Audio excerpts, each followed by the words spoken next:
ಸುಖೇಂದು ಶೇಖರ್ ರಾಯ್ ಅವರು ರಾಜ್ಯಸಭಾ ಸದಸ್ಯತ್ವಕ್ಕೆ ಸೋಮವಾರ ರಾಜೀನಾಮೆ ಸಲ್ಲಿಸಿರುವುದು ತೃಣಮೂಲ ಕಾಂಗ್ರೆಸ್ ಪಕ್ಷಕ್ಕೆ ಭಾರಿ ರಾಜಕೀಯ ಹಿನ್ನಡೆಯಾಗಿ ಪರಿಣಮಿಸಿದೆ. ಈಗ ಇದರ ಬೆನ್ನಲ್ಲೇ ಮತ್ತೋರ್ವ ರಾಜ್ಯಸಭಾ ಸದಸ್ಯೆ ಕೋಯಲ್ ಮಲ್ಲಿಕ್ ಕೂಡ ತಮ್ಮ ಸದಸ್ಯತ್ವಕ್ಕೆ ರಾಜೀನಾಮೆಯನ್ನ ಸಲ್ಲಿಸುವಂತಹ ಸಾಧ್ಯತೆ ಇದೆ ಎಂಬಂತಹ ಮಾಹಿತಿ ಈಗ ರಾಜಕೀಯ ವಲಯದಲ್ಲಿ ಚರ್ಚೆಗೆ ಕಾರಣವಾಗಿದೆ.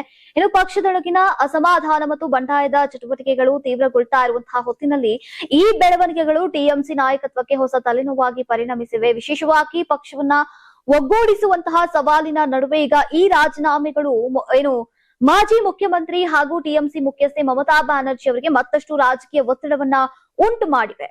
ಈಗ ರಾಜ್ಯಸಭೆಯಲ್ಲಿ ಟಿಎಂಸಿಯ ಪ್ರಮುಖ ಧ್ವನಿಗಳಲ್ಲಿ ಒಬ್ಬರಾಗಿದ್ದಂತಹ ಸುಖೇಂದು ಶೇಖರ್ ರಾಯ್ ಅವರು ತಮ್ಮ ರಾಜೀನಾಮೆಯನ್ನ ರಾಜ್ಯಸಭಾ ಸಭಾಪತಿಗೆ ಸಲ್ಲಿಸಿದ್ದು ಈಗ ಪಕ್ಷದೊಳಗಿನ ಬೆಳವಣಿಗೆಗಳ ಬಗ್ಗೆ ಕೂಡ ಹಲವು ಪ್ರಶ್ನೆಗಳನ್ನ ಹುಟ್ಟುಹಾಕಿದೆ.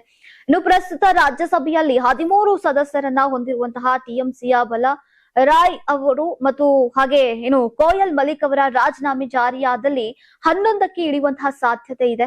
ಇದರಿಂದಾಗಿ ಸಂಸತ್ತಿನ ಮೇಲ್ಮನೆಯಲ್ಲಿ ಈಗ ಪಕ್ಷದ ಸಂಖ್ಯಾಬಲದ ಮೇಲೆ ಪರಿಣಾಮ ಬೀಳಲಿದ್ದು ಮುಂದಿನ ದಿನಗಳಲ್ಲಿ ಟಿಎಂಸಿ ನಾಯಕತ್ವ ಈ ಬಿಕ್ಕಟ್ಟನ್ನ ಹೇಗೆ ನಿಭಾಯಿಸುತ್ತೆ ಅನ್ನೋದು ಸದ್ಯ ರಾಜಕೀಯ ವಲಯದಲ್ಲಿ ಕುತೂಹಲಕ್ಕೆ ಕಾರಣವಾಗಿದೆ. ಪಕ್ಷದೊಳಗಿನ ಅಸಮಾಧಾನ ಹೆಚ್ಚುತ್ತಾ ಇರುವಂತಹ ಸೂಚನೆಗಳ ನಡುವೆ ಕೂಡ ಈ ಬೆಳವಣಿಗೆಗಳು ಟಿಎಂಸಿಯ ಭವಿಷ್ಯದ ರಾಜಕೀಯ ತಂತ್ರಗಳಿಗೆ ಈಗ ಮಹತ್ವದ ಪರೀಕ್ಷೆಯಾಗಿ ಪರಿಣಮಿಸುವಂತಹ ಸಾಧ್ಯತೆ ಇದೆ.